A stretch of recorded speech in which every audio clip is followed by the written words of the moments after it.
नमस्कार दोस्तों, स्वागत है आपका आज के मुख्य समाचार में। सबसे पहली बड़ी खबर में आपको बताएंगे यूपी इलेक्शन अभी खेला शुरू हुआ है। स्वामी प्रसाद मौर्य ने कर दिया इशारा, बीजेपी को अभी और लगेंगे बड़े झटके। इसी के साथ दूसरी बड़ी खबर में जिक्र होगा कि मौर्य के बीजेपी छोड़ने पर बोले शरद पवार, अभी 13 विधायक और छोड़ेंगे सत्ता का साथ।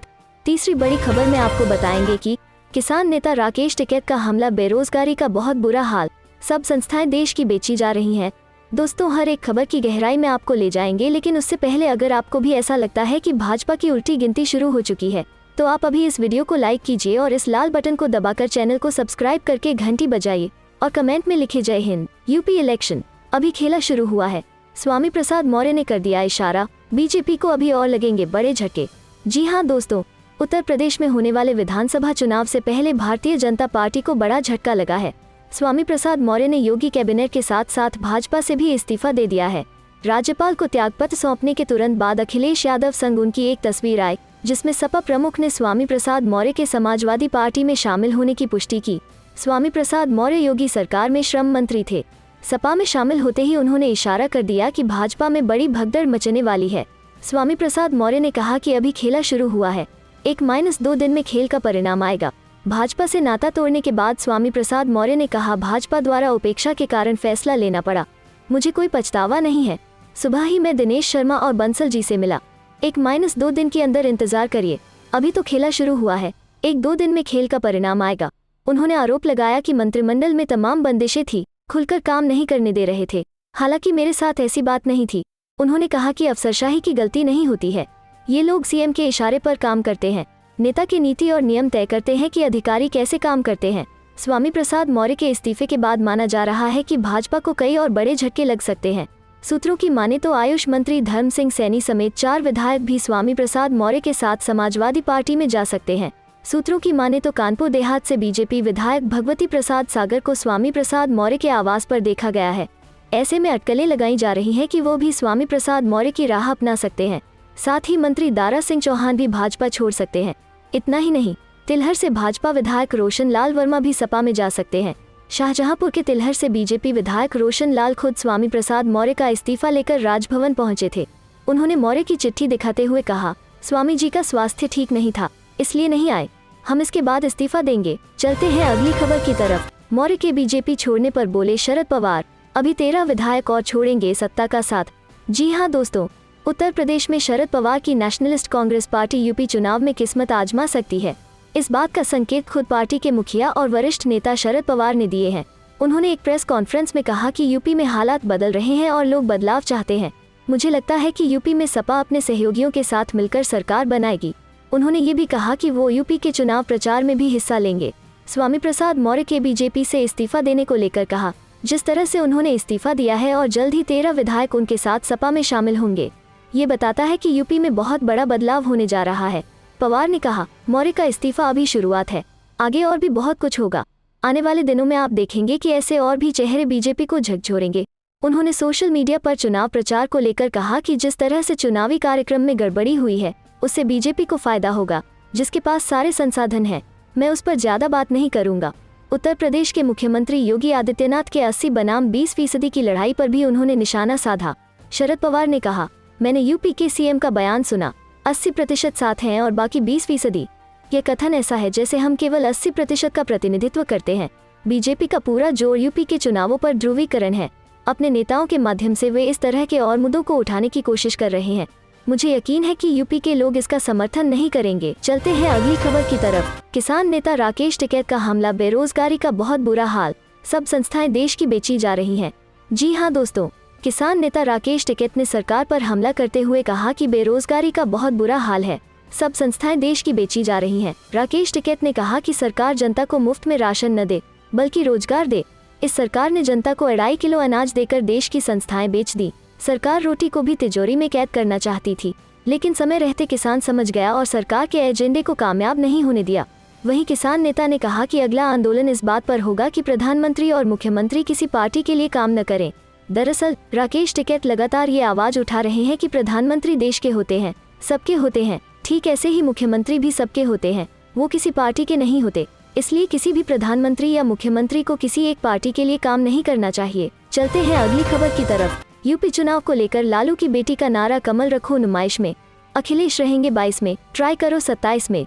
जी हां दोस्तों, 5 राज्यों में होने वाले विधानसभा चुनावों की घोषणा की जा चुकी है। उत्तर प्रदेश, उत्तराखंड, पंजाब, मणिपुर और गोवा में इलेक्शन होने हैं। उत्तर प्रदेश में 403 सीटों के लिए 7 चरणों में चुनाव होंगे। यूपी में समाजवादी पार्टी सपा की साइकिल को बिहार के राष्ट्रीय जनता दल राजद की लालटेन का साथ मिला है।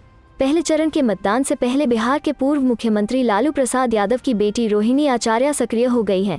मंगलवार को भारतीय जनता पार्टी भाजपा पर हमला करते हुए रोहिणी ने अखिलेश यादव को यूपी का भविष्य बताया है। उन्होंने कहा है कि 2022 में सपा की सरकार आना तय है। पूर्व मुख्यमंत्री लालू राबड़ी की बेटी रोहिणी आचार्य ट्विटर पर काफी सक्रिय रहती हैं। राष्ट्रीय जनता दल राजद पर सवाल आए या फिर भाई तेजस्वी पर हमला हो, Rohini micro blogging site Twitter से तीर छोड़ने शुरू कर देती हैं। अब रोहिणी की नज़र उत्तर प्रदेश में अगले महीने होने वाले विधानसभा चुनाव पर है। इसको लेकर उन्होंने मंगलवार को ट्वीट किया। रोहिणी ने लिखा, कमल रखो नुमाइश में, अखिलेश रहेंगे 22 में, ट्राई करो 27 में। लालू की बेटी के इस ट्वीट पर कमेंट भी किए जा रहे हैं। एक यूजर ने लिखा, खूब कहा दीदी, 2027 नहीं अब 27 साल बाद कहिए। बता दें कि उत्तर प्रदेश में 403 विधानसभा सीटों के लिए 10 फरवरी को पहले चरण की वोटिंग होगी। इसके बाद 14 फरवरी, 20 फरवरी, 23 फरवरी, 27 फरवरी, 3 मार्च और 7 मार्च को मतदान होंगे। 10 मार्च को चुनाव परिणाम घोषित किए जाएंगे। चुनाव के दौरान कोरोना गाइडलाइन का पालन करना होगा। डोर टू डोर कैंपेन के लिए केवल 5 लोगों को ही इजाजत दी गई है। वहीं केवल प्रत्याशी ही वर्चुअल रैली कर सकेंगे। चलते हैं अगली खबर की तरफ। प्रवासी मजदूरों में लॉकडाउन की दहशत, दिल्ली एनसीआर से फिर शुरू हुआ पलायन।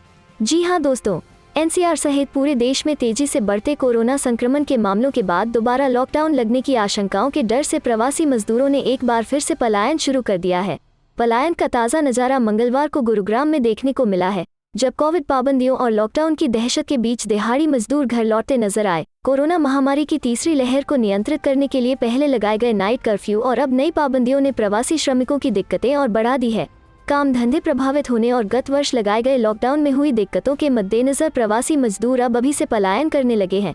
मंगलवार को सड़कों और बस स्टैंड पर घर वापस लौटने वालों की भीड़ भी देखी गई। इन लोगों को फिर एक बार लॉकडाउन का डर सता रहा है। ड्राइवर का काम करने वाले अमरिंदर कुमार यादव ने मीडिया से बात करते हुए बताया कि गुरुग्राम में कभी भी लॉकडाउन लग सकता है, इसलिए मैंने अपने मूल राज्य वापस जाने का निर्णय लिया है। कोविड पाबंदियों की वजह से मुझे कोई काम नहीं मिल रहा है, बिना आमदनी के गुजारा करना कठिन है। समाजवादी पार्टी का ब्राह्मण मुस्लिम समीकरण, अखिलेश यादव ने बिठाया ये गणित। जी हां दोस्तों, उत्तर प्रदेश की सियासत में मुस्लिम और ब्राह्मण वोट बैंक की अहमियत सभी नेता बखूबी जानते हैं। अखिलेश यादव ने भी अपना गणित बिठाना शुरू कर दिया है। समाजवादी पार्टी ने आगामी चुनाव में अपना दबदबा बनाने के लिए नया समीकरण बनाती दिख रही है। अखिलेश यादव लगातार दूसरे दलों के बड़े नेताओं को अपनी पार्टी में शामिल करने जुटे हैं, लेकिन इन नेताओं को शामिल करने में एक खास ट्रेंड देखने को मिल रहा है। ये नेता ब्राह्मण है या मुस्लिम है, यानी अखिलेश चुनाव जीतने के लिए एमबी समीकरण बनाने में जुटे हैं। आज पश्चिमी उत्तर प्रदेश के कांग्रेस नेता इमरान मसूद ने समाजवादी पार्टी में शामिल होने का ऐलान किया। इमरान मसूद ने ये कहा कि मेरे साथियों ने इस बात के लिए इजाजत दे दी है कि हम लोग जाकर अखिलेश जी से मिलकर समाजवादी पार्टी की सरकार बनाएं। हालांकि इमरान मसूद के समाजवादी पार्टी में जाने के ऐलान और अखिलेश यादव के मुस्लिम ब्राह्मण गठजोड़ पर बीजेपी बेफिक्र है। यूपी सरकार में मंत्री सुरेश खन्ना ने कहा है कि जनता में ये भावना भर गई है कि भारतीय जनता पार्टी की सरकार ही सुशासन दे सकती है और बहुत तेज विकास भी दे सकती है, इसलिए जनता ये तय कर चुकी है, कोई टक्कर में नहीं है। इमरान मसूद पश्चिमी उत्तर प्रदेश में कांग्रेस का बड़ा चेहरा है। वे 2007 में यूपी की मुजफ्फराबाद सीट से विधानसभा चुनाव लड़ चुके हैं और यहां से निर्दलीय विधायक चुने गए थे। वे 2014 और 2019 में लोकसभा चुनाव लड़े, लेकिन हार का सामना करना पड़ा। अब आपको यूपी के ब्राह्मण वोट का नंबर गेम बताते हैं। उत्तर प्रदेश में 12% ब्राह्मण मतदाता हैं। 11 जिलों में 15% से ज्यादा तादाद है। 60 विधानसभा में निर्णायक असर पड़ता है। 2007 में सबसे ज्यादा बीएसपी के 41 ब्राह्मण विधायक जीतकर विधानसभा पहुंचे थे। वहीं वर्ष 2012 में सबसे ज्यादा समाजवादी पार्टी के 21 ब्राह्मण विधायक थे। 46 2017 में सबसे ज्यादा बीजेपी के ब्राह्मण विधायक हैं। 20 साल से ज्यादा समय तक सत्ता पर ब्राह्मण मुख्यमंत्री रहे हैं। प्रदेश में 6 ब्राह्मण मुख्यमंत्री रह चुके हैं। यूपी में सत्ता में वापसी के लिए अखिलेश यादव इन दिनों जातिगत और सामाजिक समीकरण साधने में जुटे हुए हैं। अखिलेश यादव जहां पश्चिमी उत्तर प्रदेश में मुस्लिम ब्राह्मण और जात समीकरण को एक करने में जुटे हुए हैं, तो वहीं पूर्वी उत्तर प्रदेश में पिछड़े मतदाताओं के साथ ब्राह्मण मुस्लिम के गठजोड़ को भी आगे लाने में जुटे हुए हैं। अब देखना ये होगा कि क्या अखिलेश यादव का ये प्रयोग 2022 में सफल हो पाएगा।